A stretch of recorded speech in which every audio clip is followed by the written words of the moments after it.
welcome to a different upload as we preview this week's round. We'll dabble in a few of my trades. Had me sort of thinking though, is it worth trading Will Ashcroft? So I put something up on my Instagram, so a little plug for myself here. Make sure you follow it if you don't. Got George the Goat here, we love that. But I put this up on my Twitter the other day, just stating a couple of facts about Ashcroft. For the 12% at the time who are trading Ashcroft, I think it's dropped down to about 10. So maybe the word spread with this 11.5 thousand or so who have seen this tweet. Gabba average 94 and then away average is 64. So with a breaking of 71, you can see why people are getting rid of him. But plays consecutive games there coming up this week and the next, so I'm holding. And I think also you're trading Ashcroft, you're fielding, you're gonna get up to another premium, but you're sort of forced to field another shit rookie, if that makes sense. But I had a few comments on here, and I haven't really been stuffed to go through them all in comments. So what I'm gonna do is just sort of respond to each one. Centre bounce. Shout out to these boys. They do great things. It was good to jump on their channel, but the only way I can do upgrades this week, unfortunately. So if your rookies are that dire and you've got to get rid of Ashcroft, I can see why, especially if it gets you a Dawson. But I'm pretty worried about if I trade an Ashcroft, I'd almost have to straight up field like a Mitchell or a Weddle or something like that. So it just sort of depends. I think it's team based, but I guess that's fair enough. Smart Swan SuperCoach, I'm trading. I don't love it, but it allows me to get Dawson, so I think it makes sense. As I said before, absolutely, Dawson's a great pick. So that's the only time I would target a Clary Dawson or English type is if it was to get rid of Ashcroft or a Hopper, those sort of maxed out mid-price or uber rookies, as we like to call them. So, I think that's a fine move. Ben, would you hold him and double down or trade him out and get a primo? So I haven't read any of these comments. So with that one, would you? Depends. Again, it's team based. I'm holding for sure because, I think he definitely hits the 71 this week. Lowers his break even. I'm even tempted to hold him because he's got 2 games at the Gabba, and I think he's got his bye. So, I'm almost tempted to just hold him through that, but we'll see how we go. But I think that's fine if it works out. But it's obviously team dependent. So see what happens there. Gets me to Clary. Enough said. So look, a lot of people are pretty stern with trading Ashcroft out this week, and you can see why, because he does get you to those real uber blokes who are out of reach. And I agree with that. Trust me, when the time comes, I'll be getting Ashcroft to Clary or Dawson or something like that. But I think I'm personally waiting. All right. I can't read this. Sean. Sorry, I'm not the most I'm not the smartest bloke going around. I can't pronounce that. Sorry, but that plus I think everyone needs to take it easy on the trade front for a little while. Everyone used to having so many trades that we are burning through no tomorrow. So I think we can burn through trades because we have so many. Like, my team's nearly done now. I've still got 19 after this week. I've got 19 now. I have 16 after this week because I'm boosting. But I think, the trades aren't really worried. It's the rookies. So I think, as I said earlier, you want to hold Ashcroft because I do anyway, because I don't want to field someone like a Sin Cotter. If I was to field Sin Cotter, I'd like to run a loophole there. But that's just me. Upgrading Anderson, if that's what you want to do, then I don't see why. Just let people trade him. I agree, Waldo, 100%. I shouldn't even be doing this video and just let people do it. Jack Hamilton, even if he scores at 80s, break even will be around 90 next week. It's probably true. But then if he does score another 80 plus the following week in his second game at the Gabba, because he's got 2 consecutive games, I think he can put his break even back down. Hence why, as absurd as it sounds, I'm tempted to hold him through the bye. I don't know, but I just love him as an on-field option. I think he's a safe one to have on your field, and just because I don't really have the full set of premiums just yet, I would rather prioritise him later on in terms of getting rid of him. But yeah, that's a fair point. But I still think the on-field cover is better than the break-even situation. Shannon Ryan, so holding for what, an extra, how many dollars, so I can bank an extra 30 points next week? I'll be doing that, thanks. That's fair enough. I mean, each their own. If it gets you an Uber premium, so be it. I think he will make, I think he's definitely going to get to 400k quite comfortably. But yeah, you're not going to bleed too hard in the rookie department. I've got him sitting comfortably at M8 at the moment. I'd much rather that than have to field a Sin Cotter who's been really good, but I think Ashcroft is a lot safer on field points, are pretty good. A lot of people seem to be keen to get rid of him. I can see why, I really do, but yeah, personally, I'm not really sure. The break even is high, but that average 94, I mean, you want a 94 rookie on your field at this point of the season. I mean, yeah, the points matter, but yeah, would you rather Ashcroft and what you've got now, or would you rather like Oliver and someone dicey on field? I'm not sure, but it's up to whoever's doing it. So Ryan White, if you need the cash to upgrade, would you hold your trades and just downgrade other rookies? Well, what other rookies? We've got Weddle, and that's about it. Does Drury even play? Probably is by the time this video is uploaded. Even if he is, I'm not sure if I'm comfortable going early on him. I think 14% of the competition are. So, yeah, I'm not sure. I think I'm a little bit lucky because I have Judd McVeigh, who's a bit of a pod, and I'm actually trading him out this week. So, I think a little bit sort of fortunate there. I don't have to get rid of Ashcroft if I don't want to. So, I guess it just depends on what your rookie sort of setup is. But, yeah, it's a tricky one. Not sure if I can really comment too much. It's hard because I don't know what your team looks like. I haven't seen it. I haven't seen your structure. But you can always just hold off and downgrade, bank some cash, and then assess the situation next week. I've done that before, and wait for more rookies to roll up. And then, yeah, hopefully we do get Drury on the bubble. That's the plan for at the end of this week.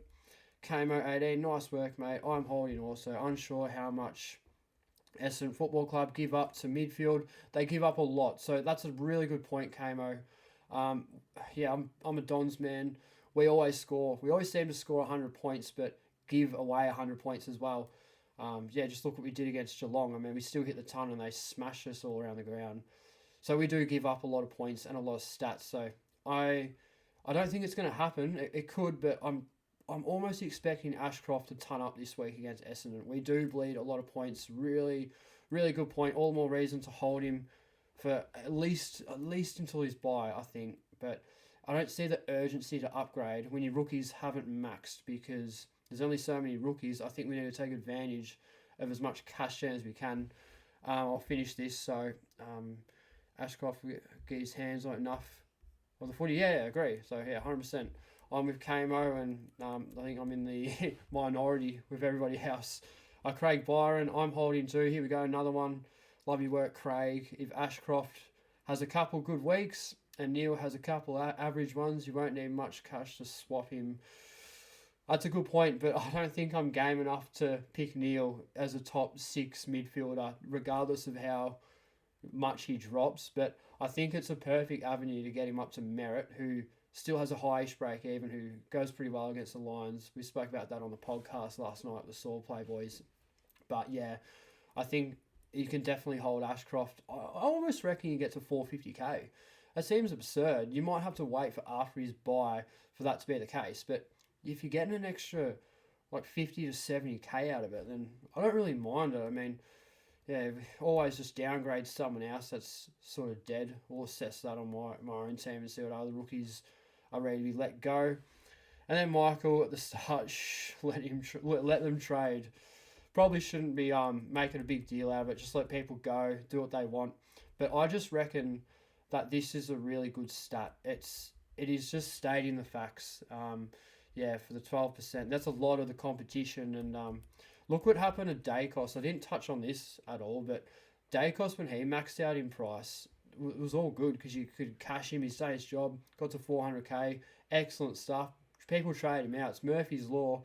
He decided he wants to be a top 6 defender in the back half of the season. So I think Ashcroft can really come home strong. And I know it's a bit absurd probably holding him over his bye. I don't know if people have that luxury. I don't know if I do. We'll see what happens. But yeah, he might have a really low break even. By the time he gets to his bye, it could be a 50 break even. You might go, oh yeah, could cash him out, but he's still going to make another 20k. So yeah, it's a tricky one. I don't mind it though. It's all, as I said, it is team dependent. But we'll go through my trades, which do not require getting rid of Ashcroft. We're going to hold him because M8, if I get rid of him, I'm going to have to field someone dicey. I'm not really sure. I've got Sincotter on field. I'll manage that in a second with a bit of DPP. But trades for this week. So McVee, a real pod. Hence, I think McVee in my situation is like Ashcroft in a lot of other teams. I don't think people really have that sort of high 200k player that they can flip off to get to an Anderson, Oliver, Dawson type. So yeah, I can fully understand that. I mean, if it really means getting to those big guns and it's your avenue, then yeah, so be it. Ashcroft definitely done his job. Been a great rookie, but for those willing to hold, I'm all for it as well. McKenna, he's got to go, and Marshall, this is outrageous. I don't know why I'm doing this, but not 100%. I like Gorney's price. That is as cheap as they come. Has Hawthorn, who I know Hawthorn have kept English and Darcy quiet, but the double ruck combo, I hope that sends Hawthorn undone. Gorn's averaging about 160 on Hawthorn. Should get forward DPP and a perfect avenue to target English later on the season. So I like that. Anderson, yeah, love him, and Weddle. So Weddle, obviously, nothing else. There's Atkins as well. I really like Atkins as a pick, but 52k is not going to get me to him. So there's not really much I can do. My heart's sort of set on these trades, so I'll go through with them. But this is just a bit of a weird sort of video. It was just on my mind today. I was thinking about it at work, like, I had a look at the comments at work today just a little bit, and I read a few, not all of them, and I saw a lot. I just noticed a trend, a lot of people wanting to hold him, so I thought it'd be worth a bit of discussion. Comment down below what you guys reckon of the whole sort of debate. Do you hold him? Do you get rid of him? I'm holding him, but that's just me, and we'll assess this situation, probably get Radaglia on field, and I'll do that later on. But yeah, I know you guys won't ramble on a whole lot, but yeah, just thought this was a sort of discussion that needs to be diving into. And yeah, is it really worth trading Ashcroft? Personally, unpopular opinion, obviously, but no, I'm really keen to hold him. So 370k, I think he will go really well. I have him in draft, and yeah, we'll just sort of let's have a look down here. Let's see what the percentage of ownership actually is, if it will let me. I don't think it's 12 anymore. A lot of people have 11.5. So yeah, that's more than I thought. So people still hot on getting rid of him. We'll have a look at his scoring. I just want to go over it because I got out the old average calculator, and that's what I worked out. Bear with me, boys, or whoever's watching. The computer's a bit slow. But yeah, his games at the Gabba are really appealing. He's turned up 2 or 3 times there. I'll move this up so I can see what's going on. And yeah, Essendon, they bleed a lot of points. Probably looks like he's only going to make 3k, so yeah, you can cash out if you want to. Yeah, here we go. So Adelaide Oval, 55, not good. 105 at the Gabba. So pretty ordinary here. A lot of it's away. 75 at the Gabba against Collingwood, who, I mean, Dacos just ran the show that night. So I'll take that with a grain of salt. And then a 103 there back at the Gabba. 2 consecutive games. For me, it's a hold every day of the week. I think it's common sense. If you want to, I think you can go a week without upgrading if it means holding Ashcroft. He's a good rookie to field. If I got rid of him, I'd be forced. I don't know who I would field. The rookie depth is just so dire. I would have to use DPP and straight up field Mitchell or Weddle, which I'm not comfortable with at all. So yeah, food for thought. I think the cash gen is so hard to come by this week, and value is key from what I've been sort of talking about last couple of weeks. I want Ashcroft to absolutely max in price, and I think, yeah, 370 doesn't do him justice. Definitely reckon he's going to get to, I don't know, at least 420, hopefully. But yeah, we'll see how we go. But yeah, that's just about it for the video. Yeah, let me know what you guys reckon in the comments. I'm open for debate and discussion about this. I think this could be a make or break point of the season. I could be completely wrong for Hoyne Ashcroft. He could come out and score 60 against Essendon. You wouldn't know. But stats suggest that he does really well. So yeah, take it easy, guys. Good luck for this week. And yeah, we'll see you guys for the round 1 review.